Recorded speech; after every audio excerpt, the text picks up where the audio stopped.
По обвинувањата на Блажо Лазаров од Миравци, татко на починатото девојче во Гевгелиската болница, јавното обвинителство одвелез во текот на вчерашниот ден по налог на обвинител извршен и увид во болницата, односно бил извршен увид во просторијата во која е примен пациентот, целокупната документација како историјата на болеста и превземени неопходни мерки од страна на медицинскиот персонал, како и изјави од лекарите и тимот присутен вечерта на несреќата. Со истиот ќе се собираат, односно комплетира понатамошната истрага дали навистина станува збор за лекарски пропуст или било невозможно за да се спаси девојчето. Таткото вчера бараше објаснување зошто му било ветено во болницата дека ќе бидат превземени сите мерки за спас на ќерка му, а од друга страна лекарот ги игнорирал и си играл на компјутер.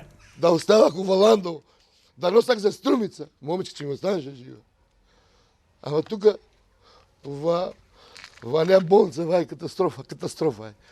Цела Гевгелија, сите се жалят од тие. Тие не се доктори. Тоа не знам што да ви кажам више. Как не му беше жал, кога умре на доктор, дете 14 години, дете знаеш кој, момичка знаеш која, китка. А ти гарантира Китка, а ми гарантира, че ме спаси. Го молих, на колена му клакнах, дај ме го път с копија да носам момичката. Час спасам.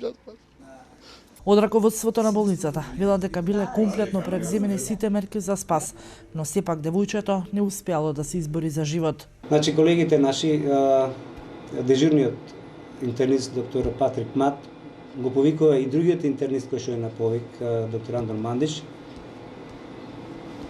со цел да се организираат во колку има потреба за транспорт, да се транспортираат, во колку не, подобре кога се веќе двајца, нели? Млада девојче и тешка состојба.